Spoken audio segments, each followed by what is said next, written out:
Muy bien, entonces vamos a hablar de un tema, que es un tema, digamos, un poco de estos temas de moda que estamos viviendo hoy, y es el tema de la internacionalización en tiempos de resiliencia. Es que les cuento un poco. Yo soy administrador de empresas de base, esa es mi formación de base. Tengo una especialización en negocios internacionales, tengo una especialización en educación superior, soy magíster en comercio internacional y magíster en dirección logística. Tengo 17 años de experiencia en docencia, siempre he estado en distintas universidades. También soy, digamos, empresario desde el punto de vista de que tenemos dos empresas especializadas en temas de consultoría e intervención en temas de cadena de suministro y de logística. Y bueno, un apasionado por estos temas de la internacionalización, ya que pues me muevo en los dos campos, tanto en el campo de la logística internacional como en el comercio exterior. Vamos a hablar de un tema interesante. Pues, tenemos poco tiempo, pero creo que es el tiempo suficiente para hablar de este tema de internacionalización en tiempos de resiliencia y por qué, para allá dos temas que en teoría no se conectan, podrían estar conectados. Entonces, lo primero es entender que estamos en un mundo que es un mundo que podríamos definir como un mundo VUCA. Y ese mundo VUCA es un mundo en el que siempre vamos a tener estas cuatro condiciones. De aquí, digamos, venimos teniendo un mundo VUCA como desde los años 90, mediados finales de los años 90, cuando un coronel del ejército de los Estados Unidos llamado Stephen Gerrard nos enseña este término y dice: de aquí para adelante el mundo va a ser un mundo VUCA. Y estas condiciones de volatilidad, de incertidumbre, de complejidad y ambigüedad siempre van a estar presentes en cualquier tipo de manifestación humana, social, en el mundo. Tenemos un mundo así, y como tenemos un mundo así, el famoso cuento de la resiliencia, que más que un cuento es una actitud frente, digamos, a las posiciones de eso que llamamos crisis, pues nos tienen que enseñar un poco cómo vamos a generar esa adaptación. La resiliencia es un poco, cuando uno empieza a estudiar un poco la resiliencia, se da cuenta que la resiliencia es un principio de los materiales, es un principio de la naturaleza. Y ese, no sé, digamos que, no sé, por ejemplo, yo aprendí de resiliencia cuando estudiaba física y aprendí resortes, ¿cierto? Entonces los resortes nos decían, el resorte tiene una forma de original, pero si tú lo expandes, si tú lo elongas, si hay elongación del resorte y después lo sueltas, el resorte vuelve a su forma natural. Y eso que explicaban ahí se llamaba un K del resorte, el coeficiente de elongación del resorte. Pues esa propiedad de los materiales, de la ciencia de los materiales, también tenemos que tenerla nosotros. Tenemos que tener la capacidad de adaptarnos a situaciones, movernos, volvernos anchos cuando hay que volvernos anchos, pero volvernos también angostos cuando hay que volvernos angostos. Pero lo primero es tener una clara conciencia de que el mundo de hoy es un mundo VUCA y lo vamos a tener de aquí para adelante de manera mucho más, digamos, mucho más presente, mucho más, vamos a ver esto con mucha mayor, digamos, frecuencia. Van a pasar cosas como temas como pandemia, viene el tema de la recesión, probablemente una recesión económica después de que haya recuperación de la pandemia en fase 3, que es el 70% del mundo vacunado, y probablemente después vengan situaciones de cambio climático, unos temas de control político muy fuerte que se le viene al mundo. Entonces siempre vamos a estar de aquí para adelante en esas situaciones de contexto VUCA. Esto parece muy complicado, pero realmente no lo es. Créanme que es muy sencillo. Lo traigo un poco porque es un modelo de resiliencia que nos va a ayudar a entender pues por qué tenemos que hablar de esa resiliencia, ¿no? Pues básicamente cuando hablamos de resiliencia en un entorno económico, en un entorno social, en un entorno político, ¿cierto? Digamos en las esferas que mueven el macrosistema que nosotros tenemos, nosotros somos una pequeñita parte de un macrosistema mucho más grande que nos envuelve. Cuando nosotros pensamos en el tema de la resiliencia se construye para llegar a un estado ideal, como lo ven en la gráfica, y ese estado ideal es básicamente tener la capacidad, y es muy técnico. Uno diría que construir resiliencia es un tema que parece como un sueño. Cuando dice estado ideal, ese estado ideal parece como muy romántico, pero no tiene nada romántico cuando uno piensa en las variables que se miden, ¿no?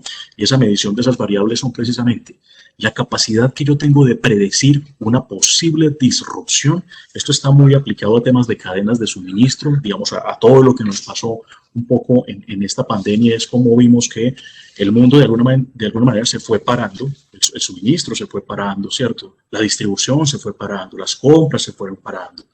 Vimos una cantidad de temas de escasez, una cantidad de temas de bloqueo del mundo, de parálisis de las economías. Eso lo vimos. Entonces, básicamente, cuando uno piensa en este tema de construir un estado ideal, uno debe entender cuál es la capacidad que tengo de predecir una disrupción, y eso enfrentado contra el tiempo disponible que tengo antes de que los impactos, por ejemplo, de una disrupción se manifiesten. Entonces, aquí nos vamos dando cuenta que la forma de ir construyendo resiliencia descansa en una cosa muy bonita que se llama la planeación. Es decir, tenemos que construir resiliencia desde la planeación, no desde la reacción. Eso implica un nivel de exigencia desde el punto de vista de ¿qué? De estar muy juiciosos censando lo que le pasa al mundo. Es decir, a veces somos un poquito, no sé, desprevenidos en función de las señales. Hay que ser un poco como me decía una amiga actriz de teatro, decía, siempre tienes que leer la puesta en escena. No hay una obra de teatro en que 2 veces se haga igual ante el público. El libreto es el mismo, pero la escena se desarrolla y la obra se desarrolla totalmente distinta en función de un tema de ambiente, del público, del calor, de todo lo que haya, la sensación actores versus público. Y todo el tiempo tenemos que hacer eso, todo el tiempo tenemos que estar leyendo la puesta en escena para ver cómo esas señales nos indican que hay una probable disrupción. Hoy, después de un año de estar encerrados, nosotros tenemos muy claro hoy, por todo lo que hemos ido estudiando esto, que había señales muy claras de que esto que estamos viviendo nos iba a pasar. Pero, digamos, un poco hicimos ojos cerrados a lo que teníamos en mente, entonces, o a lo que teníamos de frente. Es muy importante que tengamos esa condición. Si vamos a hablar de resiliencia, la resiliencia se construye, ese estado ideal se construye en función de que tengamos una claridad muy fuerte frente a la planeación en estas 2 variables, la capacidad de hacer predecible la disrupción de lo que creamos que se puede romper, cadenas de suministro, cadenas de valor, sociedades económicas, sociedades políticas, sociedades económicas, economías de un país, todo eso, versus la capacidad que tenemos, el tiempo que podemos ganar en función de prever todo aquello que pueda pasar cuando esa disrupción obviamente se materialice. Esto es sencillamente la forma de explicarles, esto pareciera muy técnico, pero también es muy sencillo cuando nos tomamos un ratico y lo entendemos, y es que hay como 3 fases que nos llevan a la construcción de esa resiliencia, de eso que llamamos el recovery y la recuperación, que es lo que queremos entender, cómo la internacionalización nos va a ayudar a hacer una rápida recuperación, no solo de la economía, sino de todo el sistema social colombiano. Entonces, ¿qué ocurre? Simplemente aquí hay 3 estados. Hay un estado inicial, que es el negocio sin problemas. Viene por acá abajito, hay una detonación, es el tiempo cero, la hora cero, cuando se da, por ejemplo, una disrupción. En el caso particular puede ser una pandemia, pero esto también lo vimos en el 2008 cuando hubo una crisis financiera mundial. Exactamente lo mismo pasó, la causa es distinta, pero los estados son iguales, ¿no? Entonces, el negocio viene trabajando como normal y hay una disrupción. Y ese stage 2 es cómo logramos, ese estado 2, es cómo vamos a lograr la recuperación, ¿cierto?, de esa disrupción que tenemos. Y hay un estado 3 que es volver al negocio más o menos en los mismos términos en lo que lo teníamos antes de que hubiese la disrupción. Si ustedes se dan cuenta, hay 2 líneas, una línea azul y una línea roja. La línea roja simplemente está mostrando una cosa. La línea roja está mostrando el impacto que tiene, por ejemplo, una disrupción como la que hizo COVID-19, es decir, una pandemia como la que se nos vino encima en una cadena de suministro, cuando nosotros no tenemos sistema de monitoreamiento, ni trabajamos temas de planeación ni de gestión de riesgo. Como ustedes ven, la línea roja es mucho más pronunciada hacia arriba, tiene una pendiente muy fuerte hacia arriba, es muy grande, pero también tiene una línea mucho más avanzada en el tiempo, es decir, es muy profundo el efecto que genera, pero además es el tiempo. Contrario, la línea azul lo que dice es que si nosotros logramos eso que se llama visibilidad del sistema, esa visibilidad del sistema, la capacidad de estar midiendo qué va a pasar, la capacidad de planificar, de entender el efecto de la disrupción, va a hacer que ese efecto obviamente de la disrupción sea más bajito y que en el tiempo obviamente se reduzca. Eso implica que nuestras empresas, nuestras economías se puedan recuperar de una mejor manera. Sobre esto se basó la discusión, por ejemplo, sobre qué iba a pasar en un momento, por ejemplo, en que tuviésemos vacunas en el mundo, cuál iba a ser la velocidad de recuperación de muchas economías. Hoy China está creciendo al 9%, ¿cierto? Mientras que algunos países, por ejemplo, como los países de nosotros, apenas está empezando esa fase de recuperación. Eso hay que entenderlo. ¿Por qué? Porque hubo países que se adelantaron, que leyeron, que, digamos, la puesta en escena la tenían muy clara y desplegaron una cantidad de acciones para esa recuperación.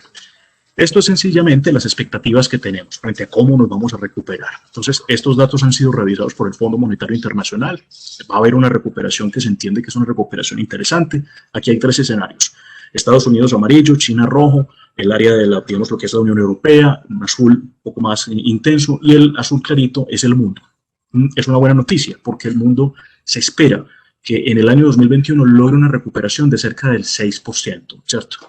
Los economistas dicen que esto es una recuperación débil, pero es débil en función de que la recuperación no alcanzará a ser del mismo modo que fue la disrupción. Es decir, la disrupción fue del 9.2, de crecimiento por efectos de la disrupción fue el 9.2 y el crecimiento solo es 7.2.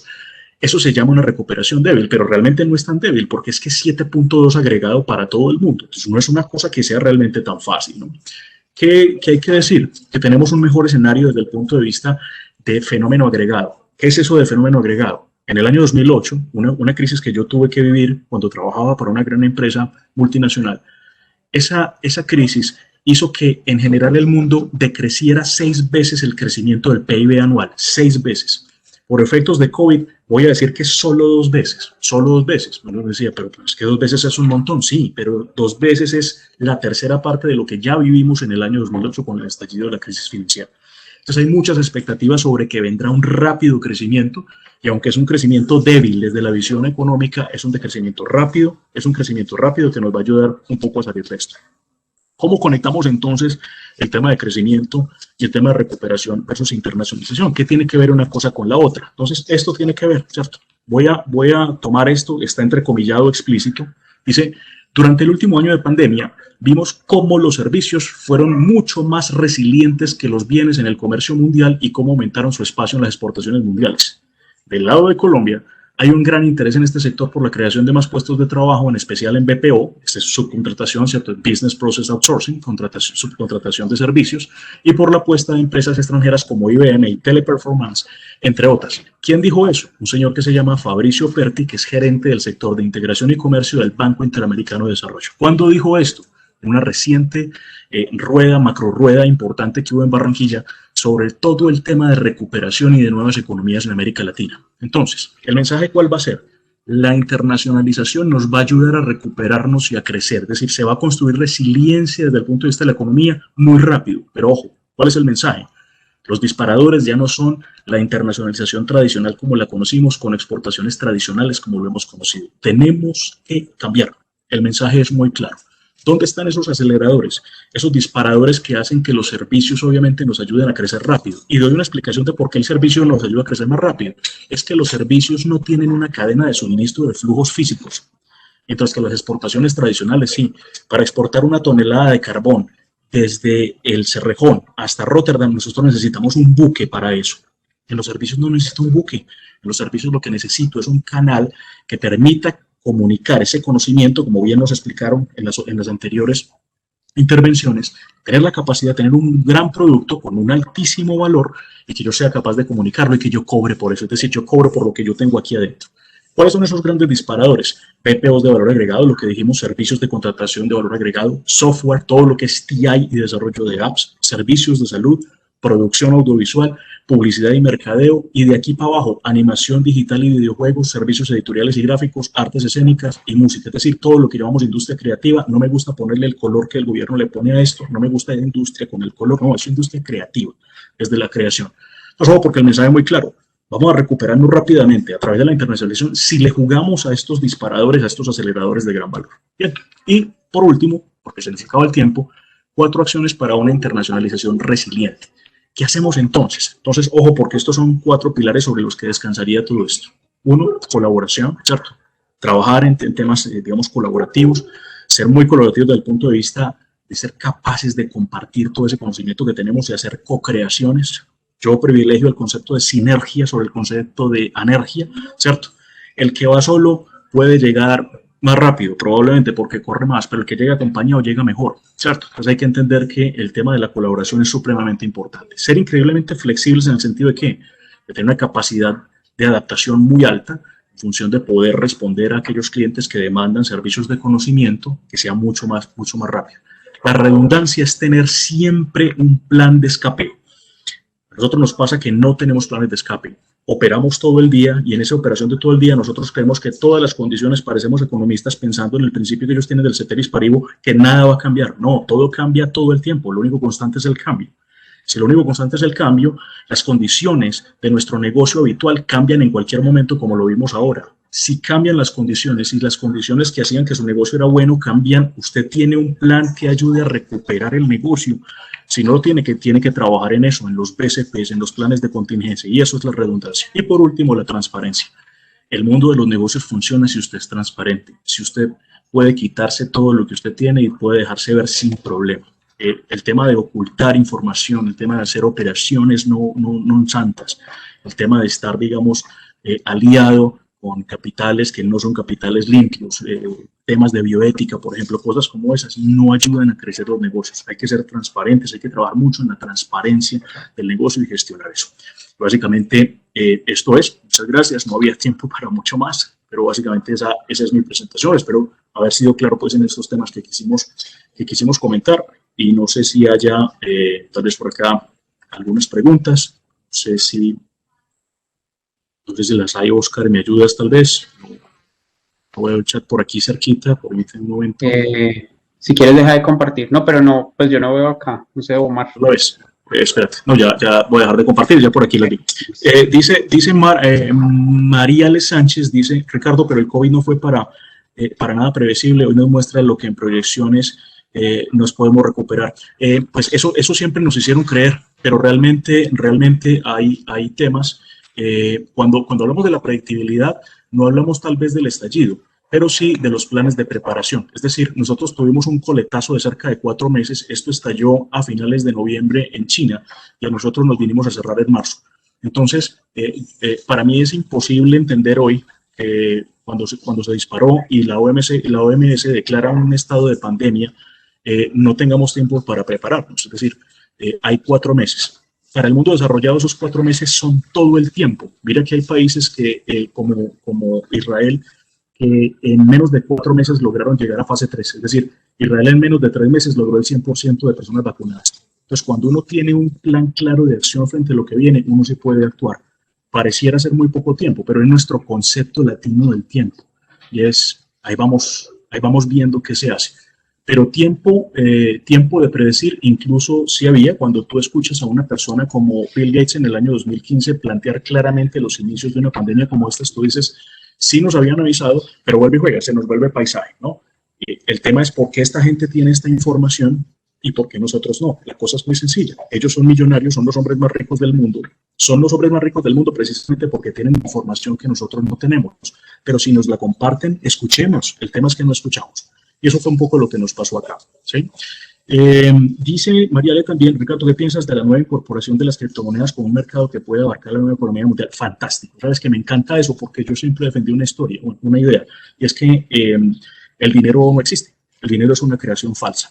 Y es una creación falsa que además pone un ente centralizador que se llaman los bancos, que para el mundo de hoy realmente ya no es necesario. Entonces, cuando pienso en criptomonedas, pienso en lo que fue en algún tiempo. O sea, en algún tiempo, por ejemplo, si tú piensas hace 6.000 años, los egipcios cambiaban con los nubios, cambiaban sal con oro en igual proporción. Es decir, los nubios le daban 1 kilo de sal a los egipcios y los egipcios le daban 1 kilo de oro a los nubios, sin ningún problema, jamás pelearon.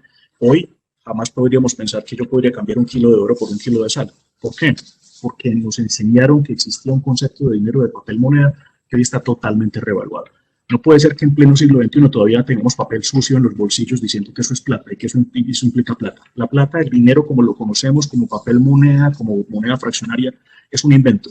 Fantástico que se utilice la tecnología para la implementación de una moneda, como de un paquete de monedas que sea global. Yo estoy totalmente de acuerdo con eso. Es más, esperé por mucho tiempo que eso pasara y de alguna manera soy entusiasta de esto. Tengo algunos chivitos por ahí ahorrados en esto. Para mí es fantástico. Obvio que hay que decir, toda moneda tiene 2 caras. Y en esa moneda de 2 caras, obviamente hay cosas muy buenas y muchos beneficios para la industria, pero también tenemos cosas que hay que empezar a trabajar muy fuerte. Por ejemplo, cómo bloqueamos la financiación del terrorismo a través de bitcoins, por ejemplo, ¿cierto? En el entendido de que las transacciones son irrastreables. Pues un poco es eso. Bien, creo que son las preguntas que teníamos. No sé si era más, creo que no. ¿Más tal vez? Creo que no, ¿cierto que no? Ok, perfecto. Muchas gracias. Entonces, quedamos pendientes de las próximas intervenciones. Gracias a todos y espero que haya sido de buen provecho para todos. Muchas gracias.